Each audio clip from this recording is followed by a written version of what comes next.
చిన్న కుర్రవాడిని భజనలో కూర్చుంటే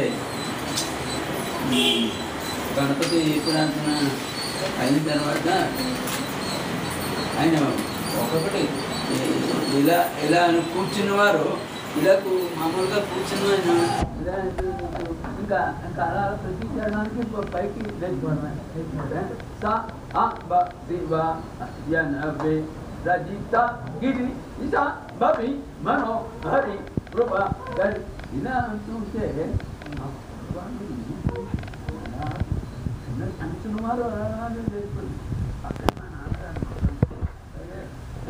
అన్నయ్య గారు ఇలా ఉంటున్నాను చూస్తుంటే మా సంఘంలో అలాంటి ప్రత్యేకంగా చూసే అదృష్టం కలిగి ఇంతకాలం ఆయన లక్ష్మీనారాయణుని రక్షణ సేయుటకు పక్షి వాహనమికిరారార గరుడ పక్షి వాహనమికిరారార మోక్షదాయక రాఘవ శ్రీరామ జయ రమ సీతాపతే రామ కారుణ్య గుణధమ రామ కారుణ్య గుణధమ రామ. ఈ పాట అయింది. ఇది మన దృష్టిలో ప్రపంచం అంతా వ్యాప్తి పొందిపోయింది. ఇవాళైతే మేము సీడీ చేయడంలో ఈ దేశం అంతటా కూడా ఈ పాట పోరాటం అయితే భజనలు అయితే చాలామంది నన్ను లక్ష్మీనారాయణుని రక్షణ ఇదేమిటి లక్ష్మీనారాయణ రక్షణ అంటే ఆ పాట రాసిన వారు లక్ష్మీనారాయణ గారు అని అంచేత ఆయన అలా రాసుకున్నారు అని చెప్పాను. అటువంటి మహాపురుషులు మా గ్రామంలో నిర్మించడం మా అందరి యొక్క అదృష్టం.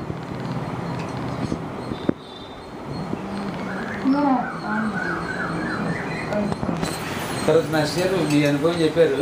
మీ ఆధ్వర్యంలో మేము రాత్రి 12 గంటలకి సంగీత జనకంలో పాడడం, అదే మన దసరా కార్యక్రమంలో పాడడం అందరూ అయిపోయింది. 12 గంటలకు ఖాళీ అయిపోయారండి. మేమందరూ కూర్చొని మరి ఏ శక్తి మమ్మల్ని తాతయ్య గారు అయి ఉంటారు పాడడంతోనూ రాత్రి 10 నుంచి 7 గంటల వరకు కూర్చున్న వాళ్ళు లేకుండా మేము భజన కార్యక్రమం చేసాం.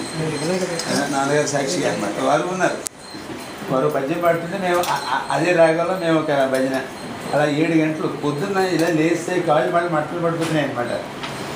చాలా చిత్రంగా అందులో ఓ 10 మంది లేడీస్ అయితే మా కోరస్ పాడేవాళ్ళు బ్యాక్ పెయిన్ వాళ్ళు ఉన్నారండి.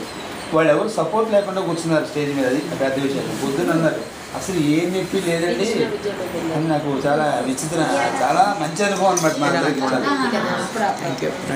అందులో తాతగారు పాటలు చాలా పాడుకున్నారు.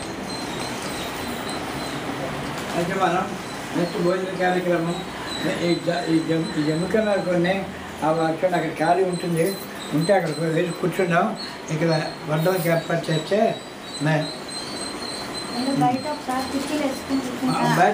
బయట కొన్ని కుర్చీలు కొన్ని జమ్మికాయలు వేస్తే కొంచెం ఇక్కడ అక్కడ కార్ పార్కింగ్ ప్లేస్ ఖాళీగా ఉండేది. ఒక్క నిమిషం ఉండండి.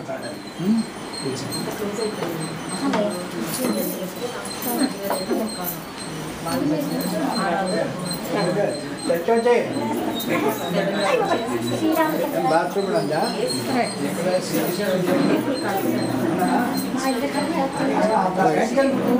ఇలా దగ్గర రండి, అలా దగ్గరికి వస్తారమ్మని అటు అలా జాగ్రత్త సంపద అలా వస్తారు మీరు.